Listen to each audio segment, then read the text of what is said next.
श्री स्वामी समर्थ. कावळ्याने कावळीला सांगितलेली कथा. या पितृपक्षात नक्की आहे.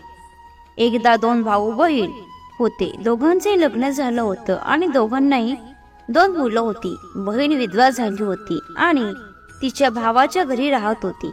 यामुळे तिची वहिनी खूप रागात असायची. अशाच वेळी पितृपक्षातला तर भाऊ म्हणाला की मी पितरांचे पिंडदान आणि तर्पणासाठी गंगाजीकडे चाललो आहे. असं म्हणून तो गंगाजीकडे निघून गेला. भावाच्या जाण्यानंतर बहिणीने शेतात बहीण आणि तिच्या मुलांसाठी झोपडी बांधली. बहीण तिच्या मुलांसोबत झोपडीत राहू लागली. ती सकाळ संध्याकाळ भावाच्या घरी काम करायची आणि बदल्यात वहिनी तिला उरलेलं सोडलेलं अन्न द्यायची. जेव्हा ती वहिनीच्या घरी यायची तेव्हा ती चाळलेल्या पिठाचा कपडा घेऊन यायची. घरी गेल्यावर त्या कपड्याला पाण्यात भिजवून ती मुलांना खीर खाऊ घालायची. एकदा वहिनीने तिला कपडा घेताना पाहिलं तेव्हा ती म्हणाली, अगं बाई, कपडा कुठे घेऊन जात आहेस? चाळलेल्या पिठाचा कपडा इथे ठेवून जा. तिनं तसंच केलं. त्या दिवशी वहिनीने तिला उरलेला दिलं नाही आणि म्हणाली, उद्या तुझ्या आईचा श्राद्ध आहे, पण न बोलता येऊ नकोस. आणि हो, अंगणात असलेलं पिंपळाचं झाड हरलं तरच ये. ऐकून बहीण खूप दुःखी झाली आणि रडत रडत झोपडीत परतली. घरी गेल्यावर मुलं म्हणाली, आई आई भूक लागली आहे, काही खायला देते. म्हणाली, बाळांनो, आज आपण उपवास करणार आहोत, आज उपाशी झोपायचं आहे. दुसऱ्या दिवशी मुलं म्हणाली, आई मामीने सांगितलं होतं की आज नानीचं श्राद्ध आहे, तर तिथे जाऊया. तर आई म्हणाली, बाळांनो, मामीने सांगितले होतं की जर अंगणातल्या पिंपळाचं झाड हललं तरच ये. तुम्ही सांगा, झाड हलतात का? फक्त पानं हलतात, फांद्या हलतात, पण झाड हलतं का? तिने मुलांना समजावलं की बाळांनो, न बोलवता कुठेही जायचं नाही. संध्याकाळ झाली तेव्हा तिचे भाचे आले आणि म्हणाले, आत्या, आईने अन्न पाठवलं आहे. ती पाहते तर अन्न फक्त 2 पोळ्या आणि भात ठेवले होते. हे पाहून तिला खूप राग आला आणि तिने मुलांना सांगितलं, हे अन्न झोपडीच्या छपरावर फेकून द्या. आणि उपाशीच मुलांना घेऊन ती झोपी गेली. पूर्ण रात्र ती गंगा मातेला म्हणत होती, हे आई, माझ्या भावाचं रक्षण करतो, आमचं रक्षण करेल. दुसऱ्या दिवशी वहिनी आली आणि म्हणाली, बाईजी, उद्या तुमच्या वडिलांचे श्राद्ध आहे, न बोलवता ये, पण अंगणातल्या पिंपळाचं झाड हललं तरच ये. दुसऱ्या दिवशी ती वहिनीच्या घरी गेली नाही.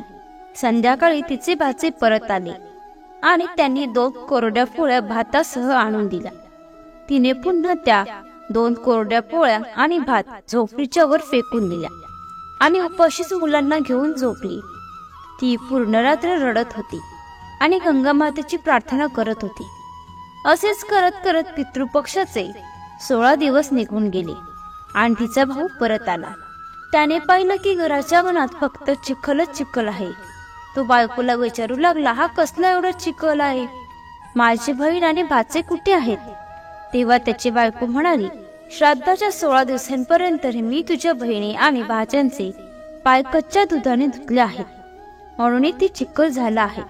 तुझ्या मागे मी त्यांची खूप सेवा केली आहे, खूप खीर पुरी खाऊ घातली, तरी ते माझ्यावर नाराज होऊन शेतात झोपडी बनवून राहत आहेत.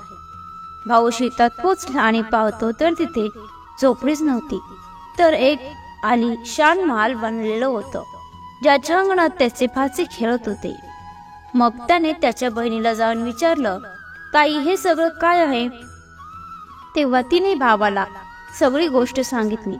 ती म्हणाली, दादा, तुझ्या अंगणात जो चिखल आहे तो कच्च्या दुधाचा आहे, तर वहिनीच्या वागणुकीमुळे आहे. मी जे रात्रंदिवस रडकत होते त्या अश्रूंचा चिखल आहे. आई वडिलांच्या श्राद्धाच्या दिवशी वहिनीने म्हटलं होतं की पिंपळाचे झाड हलले तरच ये, न बोलवता येऊ नको. पिंपळाचे झाड हलले नाही म्हणून आम्हीही गेलो नाही. आणि संध्याकाळी त्यांनी 2 पोळ्या आणि भात पाठवले. रागाच्या भरात मी त्या पोळ्या झोपडीवर छपरावर फेकल्या. आई वडिलांना आशीर्वादाने आणि तुझी साथ असल्याने त्या कोरड्या पोळ्या सोन्यात आणि भात हिऱ्या मोत्यात बदलले. त्यामुळे सगळं झालं आहे. भावाने बहिणीकडून त्याच्या बायकोच्या चुकीची माफी मागितली आणि घरी येण्यास सांगितलं. तेव्हा बहीण म्हणाली, दादा, गंगामाने तुझे रक्षण केले, आणि आता तू आमचं रक्षण करशील, म्हणून आता आम्ही इथेच राहू. हे कोणातीचा भाऊ म्हणाला, माझ्या पितरांनी जसं माझ्या बहीण आणि भाच्यांचे दुःख दूर केलं, तसं सगळ्यांचं दुःख दूर करा, सगळ्यांचं रक्षण करा. कथा सांगणाऱ्या, ऐकणाऱ्या आणि हुंकार भरणाऱ्या सगळ्यांवर कृपा करा. अशा प्रकारे कावळ्याने कावळीला कथा सांगितली. मग कावळा म्हणतो की भाद्रपद महिन्याच्या पौर्णिमेपासून ते आश्विन महिन्याच्या कृष्ण पक्षाच्या अमावस्येपर्यंतच्या 16 दिवसाला पितृपक्ष आणि श्राद्ध पक्ष म्हणतात.